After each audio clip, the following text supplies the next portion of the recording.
নমস্কার, আমি চিন্ময়ানন্দ তীর্থনাথ তন্ত্র মন্ত্র রত্নাকর ইউটিউব চ্যানেলের পক্ষ থেকে আজ আপনাদের সামনে দেহবন্ধন নিয়ে আলোচনা করব। দেহবন্ধন কথাটা শুনেই বোঝা যাচ্ছে যে দেহকে বন্ধন কর। দেহবন্ধন কি? দেহকে বন্ধন করলে আমরা আমাদের এই জাগতিক দুঃখ, কষ্ট, পীড়া, অ্যাক্সিডেন্ট, বিভিন্ন রকম সমস্যা থেকে অনেক দূরে রাখতে পারি। দেহবন্ধন কি? তার মানে কি যে দেহবন্ধন করে আমরা কোনো অপকর্ম করব তাহলে রক্ষা পাবো? তা না। ধর্মের পথে থেকে, সঠিক পথে থেকে দেহকে বন্ধন করলে আমরা সর্বদা দৈবিক প্রকোপ থেকে মুক্ত হতে পারি, ভৌতিক আদি ভৌতিক প্রকোপ থেকে রক্ষা পেতে পারি, মুক্ত হতে পারি।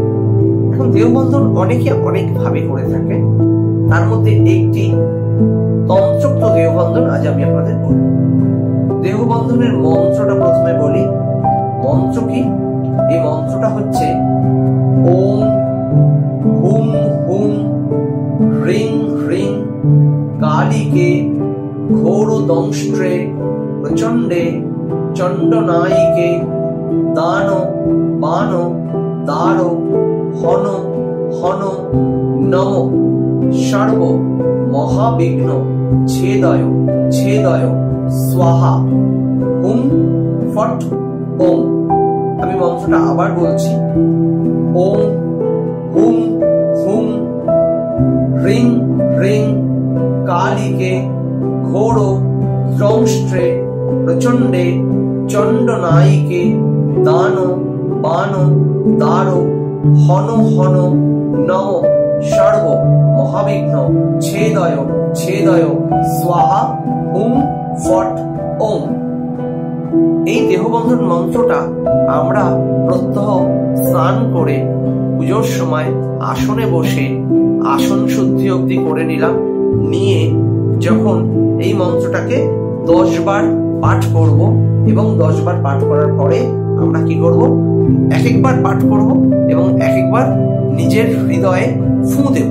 এইভাবে 10 বার আমরা যদি মন্ত্রটা পাঠ করি এবং 10 বার নিজের হৃদয়ে ফু দিই বা নিজের শরীরে ফু দিই, তাহলে এটা দেহ বন্ধন হলো।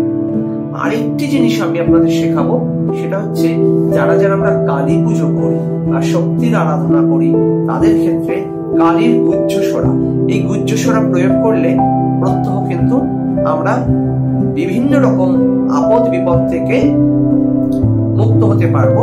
এবং আপনারা মন্ত্রটা যদি একটু ভালো করে দেখেন বা লক্ষ্য করেন, তাহলেই বুঝতে পারবেন এই গুহ্যস্বরা পাঠ করলে আমরা শত্রুর মুখ স্তম্ভন করতে পারি, মহামারী থেকে রক্ষা পেতে পারি।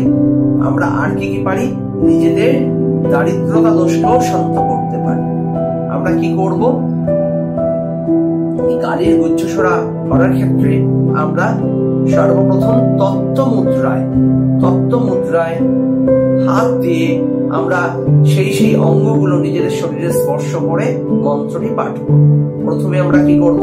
হাত জোর করে বলবো অশ্ব শ্রীমদ দক্ষিণা কালিকা গুহ্য স্বরান্নাস্য ভৈরব ঋষি রুষ্ণিক ছন্দ শ্রীমদ দক্ষিণা কালিকা দেবতা মম দেহ রক্ষার্থে বিনিয়োগ।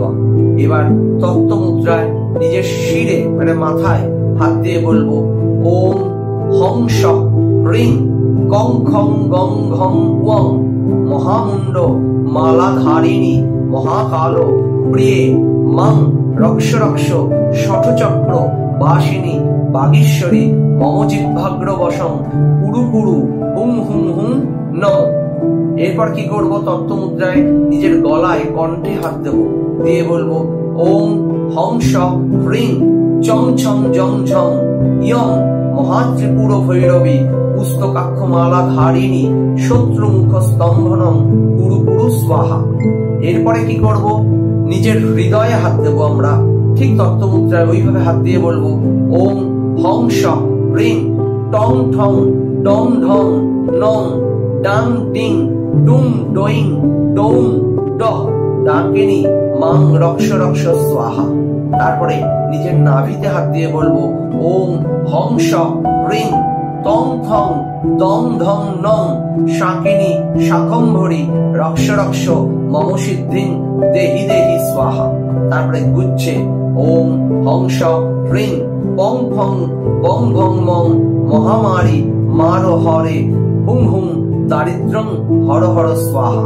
তারপরে লিঙ্গে হাত দিয়ে বলবো ওম হংস হ্রিং জং রং লং বং মার্জারি মমালস্যং নাশয় নাশয় বিড়ালি স্বাহা। তারপরে নিজের দুহাত দিয়ে দুই পায়ে স্পর্শ করে বলবো ওম হংস হ্রিং শং শং শং হং লং খিয়ং লম্বোদরি মাতর মহামঙ্গলে মম জাঢ্যং ছেদয় ছেদয় ভ্রংশয় ভ্রংশয় ভগবতী মাং রক্ষ রক্ষ ভুবনধারিণী মেধাং ধারয় স্বাহা। এই হলো কালীর গুহ্যস্বরা। আমরা এটা কালী পুজোর ক্ষেত্রেও প্রয়োগ করতে পারি, অথবা যারা শক্তি মন্ত্রে আরাধনা করি প্রত্যহ নিত্য সকালে পুজো করার সময় এই কালী গুহ্যস্বরা মন্ত্রেও নিজেদের বন্ধন করতে পারি, এবং করলে জীবনে নানা দিক থেকে আমরা সুফল পাবো এবং নানা রকম আপদ বিপদ ভৌতিক আধিভৌতিক দৈবী অধিদৈবী এই ধরনের নানা রকম উপদ্রবকে আমরা শান্ত করে জীবনে সফলতার পথে এগিয়ে যেতে পারবো। জয় মা, জয় মা, জয় মা।